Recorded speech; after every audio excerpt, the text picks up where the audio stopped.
Hello to all you hip skips out there. And welcome to the jungle. Join Disney historian David Dr. Skipper Marley and art director and crooner Trevor Kelly as these former jungle skips explore the world of Disney, pop culture, and theme parks. But hold on tight, because just like a jungle cruise, their conversations often head deep into uncharted waters. Now, grab a seat and enjoy Expedition 42. Deadpool does Disney, bow before Flanos, and Buzz and Woody are in denial. Move it up, skips. Hey, how's it going? It's going well. Welcome. Hello, David Dr. Skipper Marley. Hello there. Thank you, Dr. Trevor Kelly. Mr. Doctor. Yeah, Mr. Doctor, yes. Yes. Yeah, good to see you, Trevor Kelly. Good to see you. Yeah. Oh, my goodness. When this comes out, we will be kicking off a weekend of debaucherous We will fun. be drunk. Yes, absolutely. I'm very excited. Those of you joining at Tiki Oasis, please, if you're a Patreon supporter, slide into our DMs. We have reserved seating for you at the Jungle Live. Oh, yes, the seats. Oh, that too, I yeah. thought it was something else. I'm sorry. Dave always says, slide into my DMs. I have right. a reserved seat for you. That's right. Even if there's no event. Nope. Always do. That's right. Good, I'm the creepy one now. Thanks. No, it's... No. I will be getting there Saturday morning and just staying one night and then leaving late Sunday. Oh, nice. You're not sticking around for Al Jardine? I am. Okay. I'm leaving late on Sunday. Okay. I'll be kind of looking forward to it. I can't wait. And what's weird is I'm not vending. I'm not giving a formal talk. Yeah. So I'm going to enjoy Tiki Oasis. I get to see what the fun is about. I know, right? I'm very excited because I'm, as we've mentioned, I am marketplace poison. So I'm not really very useful to Jess outside of that initial rush. Couldn't be happier about that because we can hang out. That's right. What you got to do? Have you gone on the slide? No. We're going. Okay. I'm taking you. All right. I'd go on there more than any adult should. I'm like a gremlin. If I get wet, though, terrible things happen. So. But before midnight, you're okay. Yeah. Okay, good. So after midnight at Tiki Oasis. Keep you dry. That's why gremlins aren't allowed at Tiki Oasis. That's true. Because things go till much later after midnight. Yes. And there was one infamous incident with the gremlins came, and it was It's too much. There's still blood on the carpet. It's still, those stains can't come out. I think we've talked about it before. Have you ever watched Gremlins 2, the new batch? I think when it came out, It is bonkers. a long time ago. Key and Peele have done a sketch on it, but Really? the amount of weird gremlins in that movie is worth revisiting. Okay. Yeah. All right, I have to watch it again. I know there's like a hooker gremlin, which do you remember the Warner Brothers used to have a studio store? Mm-hmm. And they used to decorate, they had like a Looney Tunes section, but they always had like different, like they had some gremlins and stuff. And there was always like a blonde hooker gremlin. Like up in the rafters. You know, gremlins need sex workers too, I guess. I guess so. You know? That's true. But can anybody purchase this gremlin hooker? I think if you buy it, you're automatically put on an FBI list. It's a very nondescript trap. It's a very sexy It's like- watch list. As they swipe your card, they're like, and he's added to the list. Because you know it's only men buying it. Absolutely. Only men of a certain age. Well, you know, no kink shame. Maybe a nice little lady wants a little lady gremlin. I'm sure that's happened maybe once. The other 100 times, all just middle-aged men in long coats. Well, 2 minutes in and we're talking about gremlin hookers. I think this has already been a success. We are unintentionally very random. And I am stone cold sober. Me too. Well, ish, yes. I went to Trader Sam's. I had one. So lucky. I had a Mai Tai. Oh, very and nice. I was ready to badmouth Trader Sam's because I walk up. It's just me. It's not busy out in the patio. I walk up and I said, they're going to tell me there's no spots available. Yeah. And it'll be half empty. So I walk up, hey, one at the bar, please. And she's like, oh, it'll be 30 to 40 minutes. And I'm like, bring yours. So I got to use the restroom. Open the door. Place is packed. Oh, is and I'm it? like, oh, okay. That's the first time since they reopened where they said they were full and they were actually full. And she said 30 to 40 minutes. I counted 11 minutes later. I got the message. Oh, hey. But I already had a drink around the corner. Oh, so yeah. I just hit decline. Oh, okay. But every table outside, they wouldn't let you sit at them. Oh, really? They reserved. And there was one that didn't say reserved and it was in the shade. So I just sat there. I figured they'll kick me out eventually. They never did. There you go. I've only been kicked out of Trader Sam's once. That one time we got kicked out by that Yeah. manager who It I've was weird. never seen since. I don't know. Maybe they got him removed. And I've never seen, it's also the only time I've ever seen a wait staff member get visibly angry at a manager. It was so they weird. had words because he was just being a jerk to us. He was. It was like, no, your time's up. Your drinks are being set to go. You can take them to go. Like, we don't want them to go. He's like, but they've already been ordered. It's like, well, then we could drink him here. This is how bad it was. Jody got upset. Yeah, I love that manager kicked out one of the people that painted the inside of Trader Sam's and didn't even know it. That's right. That's right. A guy that could talk, and two guys that can talk about it on the podcast. That's right. Because I've always been looking for him, never seen him since. Well, he's clearly an idiot, so he probably got promoted to president of Disneyland. Yes, or he's at Knott's. Those are your two options. You either get promoted or you get sent to Knott's Berry Farm. That's right. It's Knott's Berry Farm, if you don't know, filled with former cast members. Really? Who got fired for some reason they don't want to talk about. Oh. I had one student who started at Knott's, but normally don't start at Knott's. It's where your career in theme parks ends. No, it's a downward spiral. It is. It's a hard and fast downward spiral. Yes.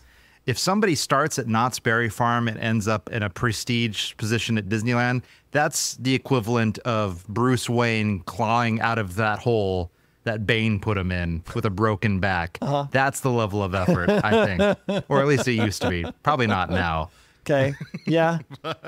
We haven't even had a topic yet. No, we haven't. I can tell you one Please. Disney news thingy. Yes. That jungle legend passed away. William Sully Sullivan died. Right. He landed that plane in the Nile. He did. A different guy. But if your last name is Sullivan, you are going to be named Sully, no matter what your first name is. Is that a common? It's gotta be. Okay. Because it's even in Monsters, Inc. Is it? He's Sully. Oh, yeah, Sully. The big monster. And his last name is Sullivan. Yep. Yeah. But here's the story. I hinted at it in an earlier episode. I didn't say who it is. It's dead now. It's Sullivan.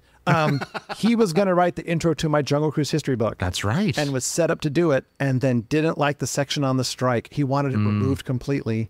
And it was the one section of the book that I was terrified about. So I went full blown PhD on it. Yeah. And it was sourced. It was so well researched.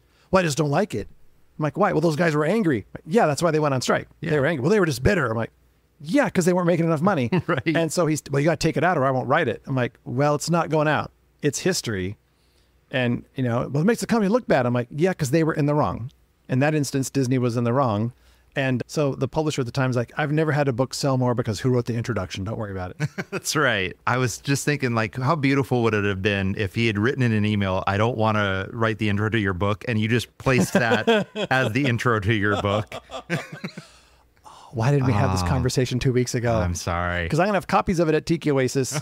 And by the time you hear this, it should be for sale on my Etsy store. That's right. And I'll be doing a live book signing either late August, early September here in Orange, California at Bookman. Really? Yeah. Awesome. So that they want to have a whole event. So I'm very excited about that. Cool. Yeah. Another Disney thing. I have seen some videos.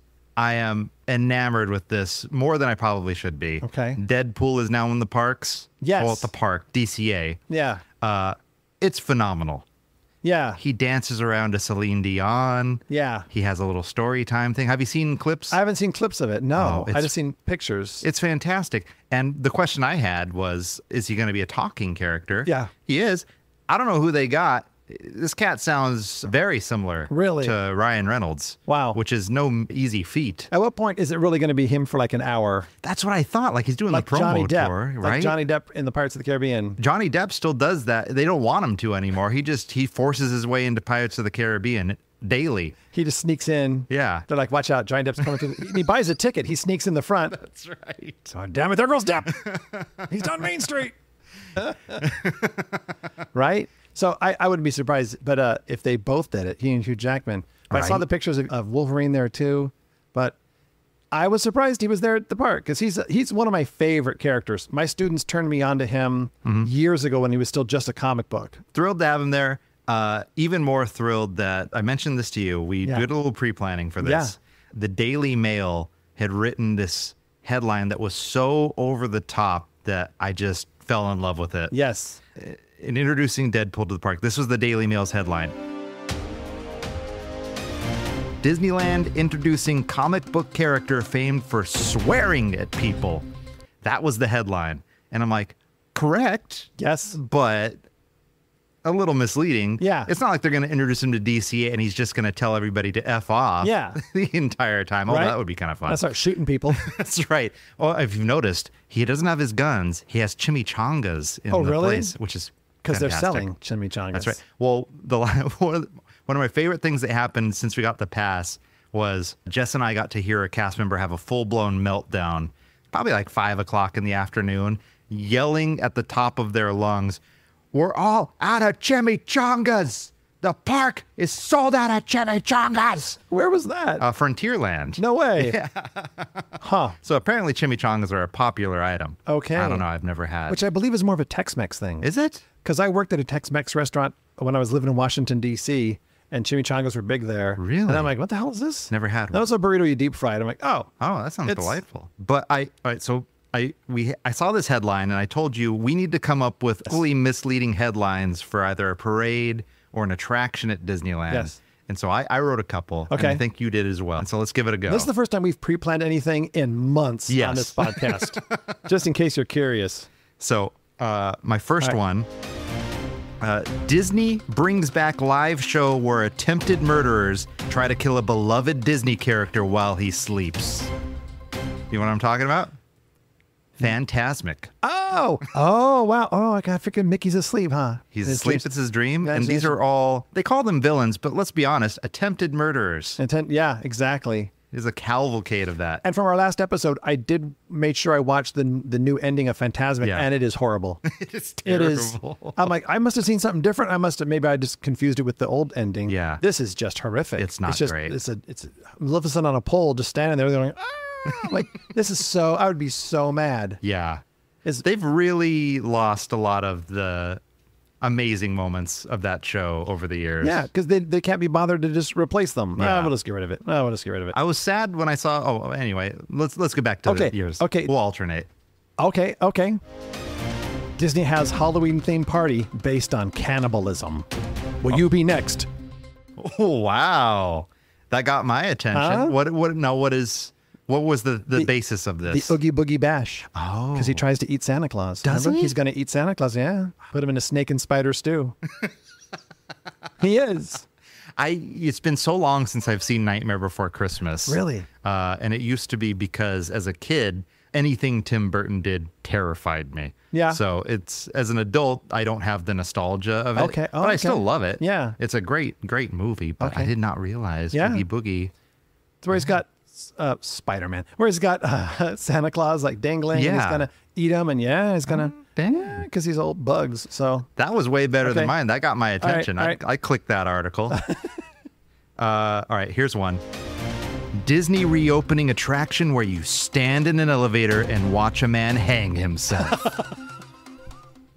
That's good. I knew that one. Which is the opening act to that the Haunted Mansion. Yeah. So it's weird once you start kind of like really picking them apart. You're like, these could all be portrayed in a terrible manner. Yeah. We should Headlines. just start a fake Disney website where we run like clickbaity articles. That has to be the next logo thing you do for this episode. It should be super clickbaity. That's right. The boys discuss horrific Disney attractions that will kill your family. Speaking of clickbait, so I posted this, when this airs, a couple of days ago, and immediately there was a reaction to it. And so I think I want to turn it into something a little bit more, like a challenge almost. So I was going to take a nap, and all of a sudden in my head, all I thought is, well, there needs to be a dessert in the shape of Thanos' head, made of flan, and call it Flanos. I'm not going to lie. I thought it was real when I first saw it. The AI did such a good job. I saw that and I went, no, they didn't. And then I looked at it and I didn't realize. I'm like, oh, Trevor posted it. Okay, good. And the tagline, for dessert, always go for the head. And you called it a Flanos. Flanos. Just genius. From top to bottom, genius. I feel so good about this. Yeah. All right, so if you haven't seen it, go to my Instagram, the.trevor.kelly. Yeah. Like it, share it. I want everybody to share this and tag Disney in it and see if we can get Avengers Campus to actually make this a thing. They will. How could they not? Right? Give 5 spoons, like now assemble your own have to give you Avengers money team. for it. Oh yeah, I'll take a free Flanos. Yeah? In payment. You know, I used to have one of my pieces of art on a Disney treat at Walt Disney World. I don't know if they still do it. Really? But I saw a picture of their menu. It's that tasteful nude you drew, right? Yeah, of yourself? It's not tasteful, but yeah, it's a nude. If I drew a nude, it would just be a stick figure. I'm not that great of an artist.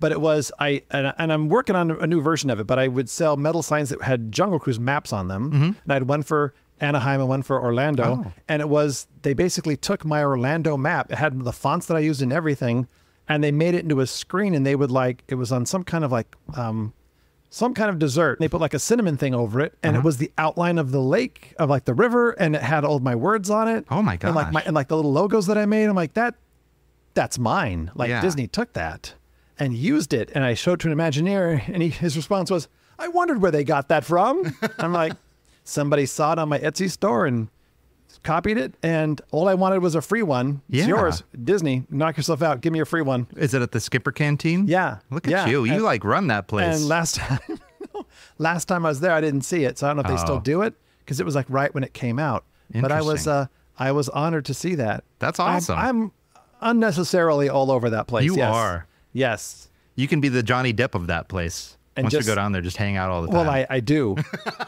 Because last time I went, last April for Tiki A Go-Go, I was there with my adopted daughter, Sil, and we walked in because I know the manager. I'm like, oh, cool, she knows the manager. And it was Freddie Martin's daughter. Oh, my gosh. And I'm like, oh, my God. And she didn't know that we knew each other. I'm like, oh, my God. That's insane. Hugged each other, and it was great. She's running the place. Wow. Yeah. All right, well, if she's listening, put my name on something in there. I'm grossly underserved in that restaurant. Couldn't have chosen a better person to run in that place. It could be over the toilet. I don't care. I just want something. I need something. You know what? We'll go back in April. We'll make sure something of your name's on it. That's right. It'll happen one way or the other. Have a little Sharpie. We'll make it look official. That's right. I'm so excited for Tiki Oasis. It's going to be I got good. to practice drinking at your, what did we call it? Your final show. Your It was final. the Lounge Last Call. Yeah, which was great. Thank Is it you. available on YouTube to watch? Yeah, everything's just going to live on YouTube forever, but it's there. You have to watch his final show if you've never seen it. What is it on YouTube?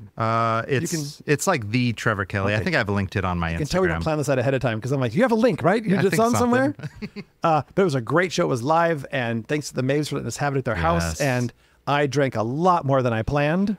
Didn't And we all? I saw so many great people that I've, some of them I've only seen, met online. So we never met in person. Yeah. And they were there. It was such a great event. Thank you for doing that. You got us through COVID. Yeah, thanks. It was a highlight of COVID. If that's a weird thing to say, but it was. It really, it's a weird legit line was. to tread, because we were fortunate enough to not lose anyone super close to us, I don't think.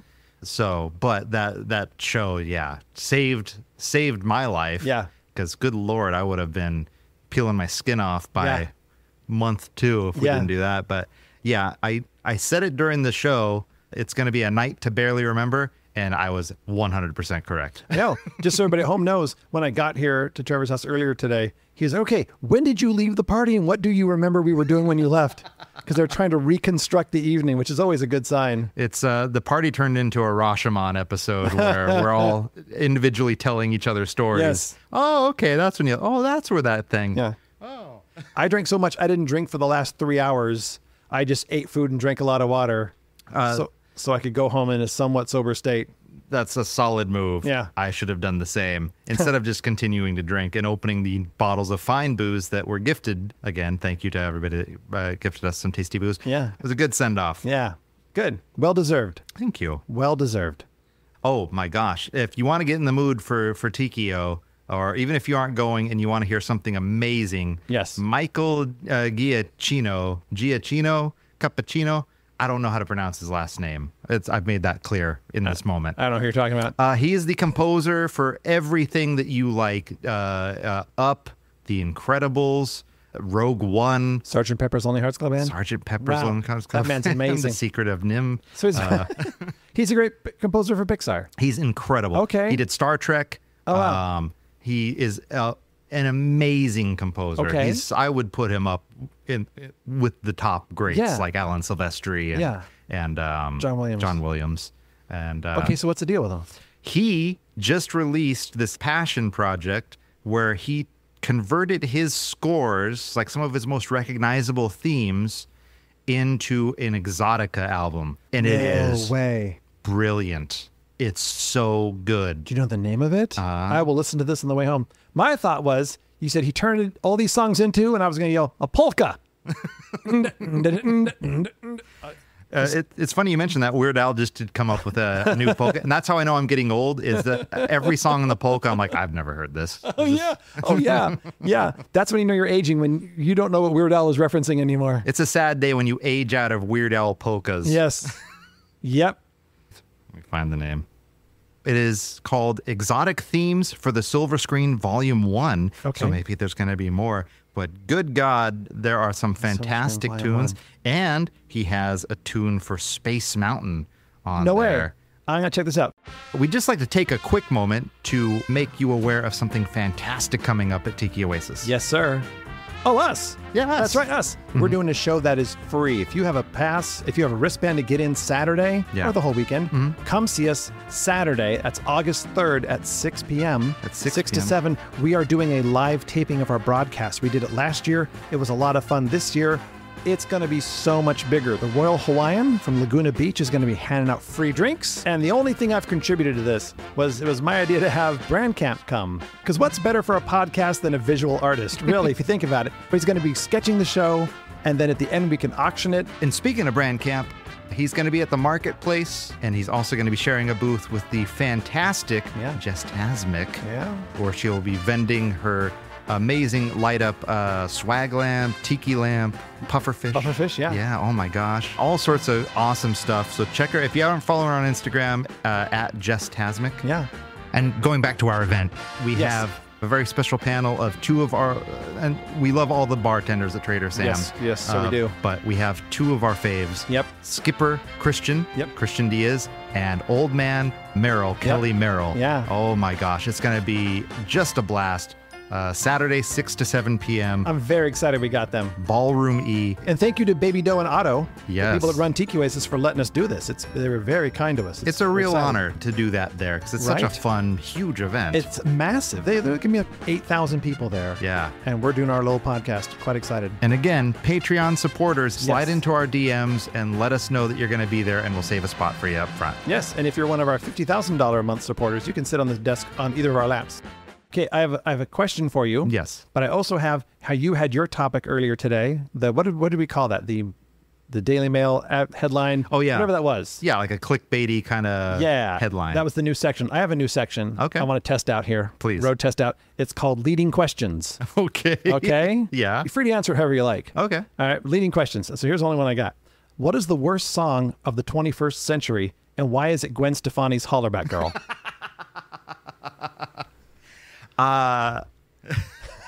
You're not wrong. It's up in the top three, I would think. I declared it the worst song of the 21st century. Fun random fact. So No Doubt just did their big reunion at Coachella. Yeah. And I have it on good authority from people that know people in the band. Yeah. That who are not Gwen Stefani. That are not Gwen Stefani. That band cannot stand Gwen Stefani. And it is blatantly obvious when you watch the Coachella replay. Wow. Yeah, she's pretending to be buddy with them, but she's kind of ghosted them over the years. Wow. And is no love lost, and I wouldn't hold your breath for a world tour. Yeah. That was it. I'm okay with that. And this is weird because we live right down the street from the bodega that was in one of their Sunday first music morning videos. Yeah. If you look at the Sunday morning video by No Doubt, Trevor and I were in that store today. Yeah, I bought a Coca-Cola from that bodega. Yeah. But yeah, no love lost and No Doubt. There's your fun Coachella fact of the day. Did I tell you, I saw them perform at Cal State Fullerton. Really? This is why I'm one of the smartest people in the history of mankind. I walk by, it's still a little outdoor amphitheater by the bookstore. I'm walking to class as a grad student. I see them performing. I remember seeing a blonde girl swinging and dancing. I walk by, I'm like, God, ska music. Who listens to ska music? And that was like 1993 or 94. 2 years later, ska owns the world. That's right. And then I'm like, I saw them perform at Cal State Fullerton. That's right. So don't ask me to predict anything, because I tell my students, if you want to make a lot of money, ask my prediction for like a political event, historical event, cultural event. Go to Vegas and bet everything you have on the opposite. That is 100% correct. And because when I am correct, I'm so like specific about some really weird thing, and I'm so precisely correct, but it's like 10% of the time. But the rest. that 10%, you're like Yes. Nostradamus. Yes. Oh, by the way, I saw the Nostradamus effect popped up, and I was on Disney Plus because they've combined with Hulu Yeah. and the Nostradamus effect. So now you can catch you on Disney Plus. Yeah. Hey. There you go. On that fun show. It was fun. The show was not great, but it was all right. Yeah. It was fun. So it was my first TV appearance, and they sent me email after email and phone call. They're like, okay, bring several shirts we can choose. Do not bring green shirts. One email had it in caps. Do not bring any green shirts because they're filming you on a green screen. So I had 2 garment bags. One garment bag, I put 3 green shirts in. And then the other garment bag, I had like other clothes. And I'm walking out the door, and Dev sees it and goes, what are you doing? And I'm like, I'm doing a bit. And she goes, can you be professional one time in your life? And I just went, nope. So I come into the studio and I'm like, I got their green shirts. And I open it up and show it to her. And the producer, her face, she did the hardest job to keep like neutral. She just went, oh my God, like this man is so stupid. Right. And I waited for them all just kind of stare at me like no one knew what to say. And I burst out laughing. And then I brought out the other one. And because she came later, she's like, you terrified the hell out of us. We're like, if he is that stupid, how can we have him on this show? Well, it is the History Channel. It is the History Channel. I want to see, like, they should combine shows that shouldn't be combined to make, like, a new reality thing. Like, I'd like to see, like, Naked and Afraid and Antiques Roadshow combined. You have to show them your antiques. That's true. If you're over 80, you are the antique. That's right. Roadshow. And all the appraisers are naked. Yeah. I think it would be great. All right. I think I'd tune in for that. I'd watch at least one episode. At least one episode. Yeah. Yeah. I have another one. This is a real question, though. Okay. That's not, literally is not a leading question. All right. Iron Man is one of my favorite superheroes. Okay. The Vision is actually my number 1 favorite of all time. But I love Iron Man. How many Iron Man action figures is too many Iron Man? Like for you, if you saw somebody with Iron Man action figures, a grown adult, at what point would you say, God, you have too many? Like, what's a reasonable number? I think 1. Really? I don't know. I don't collect action figures. I think I almost said I don't either, but I'm about to betray the lie. How about this? Okay. It depends. If there's like different versions and all sorts, like maybe like a bust, maybe like 5. Crap. Am I way below where you're at? Currently, I have 53. Almost one for every year you've been alive. Exactly right. Exactly. Most of them are the 3 3/4 inch ones, like the 4-inch little ones. But I have. Well, depending on how you use those, that can be fun. Right. Exactly. Yeah. Hey, but I have like a cabinet that they're all in. Okay. And so I made little stands for a bunch of them because this is me. I got to buy stands for all these action figures. And then I looked online, to buy the stand for this size, it's that much. I was going to spend like $50 on a bunch of plastic stands. Okay. I'm like, screw it. Went to Michael's. I spent $7 and built 30 stands. I'm like, cool, done. Yeah. Done. And I saved myself a ton of money. And so now they're low. And I realized that's a lot. That's a couple. I actually have more than that, but those are doubles that I'm going to sell on eBay. So I'm not counting those. Oh, okay. So don't judge me. Okay. I mean, do you? Are they going to eventually take over your entire house? No. I've decided that's it. I'm not getting any more. I even went through eBay and bought the ones that I didn't have that I wanted. Yeah. Recently. Am I going to go over to your house one day and you're going to be in a wig and calling yourself Pepper Potts? No. Although that's the name of my cat. Oh, okay. My cat that's right. Named, the reason why she was Pepper Potts is my family would not let me name my cats after Marx Brothers movies. Oh, really? Her name was supposed to be Mrs. Teasdale. Okay. From Duck Soup. Yeah. And the boy cat, his name was Tony Stark. His name was going to be Rufus T. Firefly. Those are great names. From Duck Soup, the two lead characters in Duck Soup. Oh my gosh. So Mrs. Teasdale, but we call her Pepper Potts, which is good because she's literally the dumbest cat I've ever seen in my life. And don't get mad. I've owned cats since I was a little boy. I've had many cats. I love cats. She is as dumb as a brick. She is the least intelligent animal I've ever seen. So Oh yeah. 5. So we have another. Those are my 2 things: the leading questions, and then how many Iron Men is too many Iron Men. And okay, I'll have to think. I'll think of some for next episode and ask you a couple. I'm starting to see why my online dating hasn't gone well. So well, you don't lead with guess how many Iron Man action figures I have in my house that I live in by myself. Okay, all right. I have a fun Skipper Stories memory. Oh, I mean not Skipper. I mean Skipper show. Yeah, Skipper stand-up show. Fire away. I got nothing left. Okay, so we did for a while. We were doing it every other month for a couple of years. Really? It was like 2 years or 2.5 years, and then it became like every couple months, and then it was like once a year at the Irvine, at the Brea Improv. The Improv. But it was at the Maverick Theater in Fullerton for years and years, like at least 3 years. Super successful. Trevor was almost always the closer with his partner Joey, because I deliberately, most comedy shows starts with the least funny person first, and then it builds and builds and builds. Yeah. My thing was to move it around. Yeah. Where if you were the closer last time, you were going to open, because I came from more of a theater tradition where you start strong and then you end strong. So I wanted to have a great beginner, and people think, wow, the beginner's good. Right. Where's the rest of it? And then if I had a new comic, I'd put them right after somebody that would kill. But people literally began to complain to me about having to follow you and Joey. That's crazy.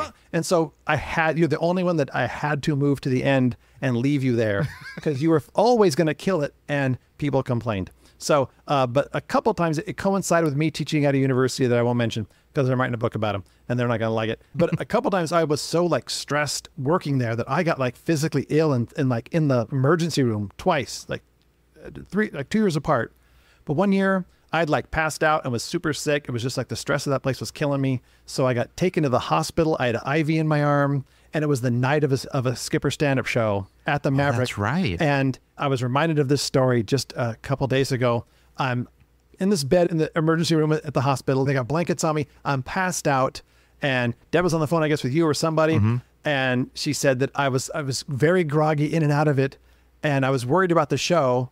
And she said, I came to you and I said, hey, and she didn't know what this meant. She goes, Fuzz Johnson is going to host the show. Because I'm normally the host. She goes, Fuzz Johnson is going to host the show. She goes, all you did is you smiled and went, yeah. And then you passed out. She goes, so at that point I figured whoever that guy is going to be fine. He's going to kill. So tell everybody who Fuzz Johnson is. Fuzz Johnson is a sloth puppet that our friend Imagineer Casey Collins bought at Excalibur a long time ago. Apparently. Okay. Sold him at a stand in Excalibur. And that puppet was like, it supported us financially for a couple of years. So funny. But yeah, I do. I remember that show because we had the puppet host the entire show, which is just, let me just say, brilliant idea. And he would talk to the comics before they came out on, like when they came out on stage before they started their set, and it was just really bizarre. I think this was this was towards the point where me and Joey were starting to do, we had gotten bored of just traditional stand-up comedy, and we were starting to do really weird stuff that subconsciously was like, let's just end our career. And then you did. And then we did. We had a bit once where I wasn't a god, wig and beard. That's one of my favorite bits ever. For a weird bit that other comics have since done some very similar bits. Where you're picking out the animals and their enemies. Yeah. I loved that bit. Yeah. It was the angel would call out an animal and God would figure out the natural enemy of it. And so it was always like what was it? Like salmon. Oh, and bear. And its enemy was grizzly bear. Grizzly bear. Seems a little unfair, but manatee, jet ski. Yeah. Yeah. That was a good bit. Such a good bit. Loved it. I did want to, I don't know if you have other things, but I do want to make sure we talk about what you had teased, but you learned from Kevin Lively about. Oh, yeah. Oh, my God. I forgot all about that. Yeah. This is good stuff. An anonymous skipper, former Imagineer, Kevin Lively. Great guy. He helped design the Skipper Canteen and helped was the creator of Jingle Cruise. He did a lot of cool stuff. If you liked the Juju Hunt. Yep, that was him. Which I could make a World War II joke. I was going to do the same thing. I'm not gonna. I'm like, well, how do I phrase that where we both don't get canceled? That's right. And Moving on. We made wise decisions. We're growing. That's right. We're growing. Look at us. Where was I? Oh, so we were talking about the Jungle Cruise movie because I mentioned it in my new book. I have a long analysis of it because I got to talk to a few people that saw early versions of it. Really? And they set me warnings and talked about how the company that was in charge of, because normally a studio will do its own test audiences. Yeah. Disney farmed it out to another company who clearly just wanted to give Disney positive reinforcement. Yeah. And so I learned from 3 separate people that saw it, and we're sworn to not talk about it, but it's me, because I ain't going to tell anybody who they were. Yeah. Who said, they were clearly pushing out anybody that didn't like it so they could just write Disney positive comments about the movie. I'm like, just tell people the truth, because that movie sucked. Anyway, Still have never seen it and no interest in seeing it. It's worse than you think it could be. It's clearly like the work of a committee. Is it like Battlefield Earth level bad? No, Battlefield Earth is so bad that it's funny. Yeah. Watching John Travolta go, stupid humans, the man animal. Trying to watch him like talk like that was funny. This is just, okay, you know how you are a graphic designer, you do beautiful graphic work, right? I've heard this. Imagine if you start it and 7 other people come in independently. Well, now you have to add this. Now you have to add that. Yeah. And you're not allowed to not take out their suggestions. Oh. How beautiful would your piece of art be then? Not Right? beautiful. Right? Especially then people who've never seen graphic, have no idea how to do what you're doing. Which you've just described freelance work as a graphic designer. That's all you just did. Yeah. That's exactly God, what it is. I don't know how they don't kill more people, graphic designers. I don't do freelance anymore. It's clearly just a bunch of random people just, nope, change it to this. It's so bad. Anyway, so I was talking to Kevin Lively and I said, it would have been better if it was Tom Hanks and Tim Allen. Like, because I heard it was going to be like a buddy movie, like the road pictures with Bob Hope and Bing Crosby. It was a long gestating pre-production. Yes. They went through many different things. The movie came out in 2020. I think so. We had shirts in 2004 that said, we don't need no stinking movie, because they had announced that summer it was going to be done soon. Yeah. They just did Pirates. That's and right. we were supposed to be next. And so we were against it. And I think we were right, because that movie was, again, sucks. If there was a Disney minus, it would be on that. That's all I'm going to say. And so Kevin's like, you don't know the plot of that movie. It would have been awful. I'm like, what? So here's the plot. I'm very excited for this. Tim Allen is a Jungle Cruise skipper at Disneyland. And Tom Hanks is a businessman or whatever who comes to the park with his family, comes to Disneyland, and they decide to ride the Jungle Cruise. And they get on the Jungle Cruise attraction there in Anaheim, and they go through some foggy mist in the rainforest, and they come out the other side in the middle of a real jungle. What? And then they have adventures in this real jungle world as they try to fight their way to get back to Anaheim. Interesting. Yes. I now know, but here's the thing. Now knowing how terrible the Rock's version turned out, maybe not against the Tom Hanks, Tim Allen. I'm like, I mean, Tim Allen isn't always my cup of tea, but No. he's got comedy chops and he knows what's funny. Yes. He wouldn't let it be horrible, and Tom Hanks would not let it suck. He's a nice man. I'm pretty sure he'd start smacking people. That's such a weird choice. He'd seen, I guess, the script or the outline of it, and he said the whole movie just looked horrifically bad. Really? That's one of the reasons they I guess they decided to go a different direction. How much money do you bet that there was a scene where Tom Hanks had a snake in his boot? Oh my jungle. God. Oh, that writes itself. That's It genius. had to have. That never even occurred to me, Trevor. Had to have been in the movie somewhere. Yeah. If it wasn't, that's a huge missed opportunity. Yeah, that would have been, right? Yeah. And then like Tim Allen falls off the boat and like lands on Santa Claus, and then he becomes Santa Claus while driving. That's right. He lands on Walt Disney and becomes Walt Disney. That's how you become Walt Disney. You have to kill the original one accidentally. That's right. Kids, you want to be president of Disneyland? Just land on him. On him, and congratulations, you're the new president. That's right. There's a history of violence in that company we're not aware of. Yeah, so that was it. Interesting. And it sounded like a really bad movie. Yeah. Well, at least they kept it at Disneyland, I guess. That's kind of cool. Yeah. I don't know. But then, they would have installed a giant fog machine and they would have changed the ride. Remember when The Rock said, like right after they announced he was going to do it, he came out with a picture of him on the boat and he goes, I'm teaming up with Disney, we're Imagineers, and we're going to change every Jungle Cruise attraction and make it even better. And the next day, Imagineering and Walt Disney Company's like, no, we're not. Nope. They're like, Rock doesn't, they came out and said, that's not what's happening. He just has a real pattern of like trying to just steamroll whatever he wants through stuff. Yes. Which is crazy. Yes. Like You've maxed out. popular wrestler. You have been lucky beyond your means. Yes. There's only so many more Jumanjis you can make. Right? Because inevitably there's going to be a movie about the popcorn cart at some point. They're going to make a movie about every single attraction in this park. What would be the worst attraction, do you think, that they would announce a movie on? And here's my idea. This would be a 3-hour movie. It'd be an art house piece. Yes. Small World. Imagine that movie that song for 3 hours. God. That would be. That's like some like human centipede level. Yes. But crap. how about this? Have Wes Anderson direct it, because then it would be quirky and white people would like it. That'd be fun. You know? Yeah. Yeah. Or it could be a horror film like The Human Centipede. Like the Human Centipede. Those dolls, face to butt, just stringing them all around the world. That's so wrong. Because, I mean, the one that wouldn't be the worst, because it actually technically already is based off of a movie or inspired by a movie, The Matterhorn. That could be a killer movie. And it's based off Third Man on the Mountain. Yeah, but it's just about people getting punched in their kidneys till they cry. Now for the most dangerous part of our show, the return to civilization. If you've enjoyed the show and want to show some support while also getting some adventurously good extras, visit patreon.com/The Jungle Podcast. Also, if you could be so kind as to follow the lads on Instagram, I know they'd be thrilled, at Dr. Skipper Marley and at the.Trevor.Kelly. See you hip skips next time in The Jungle.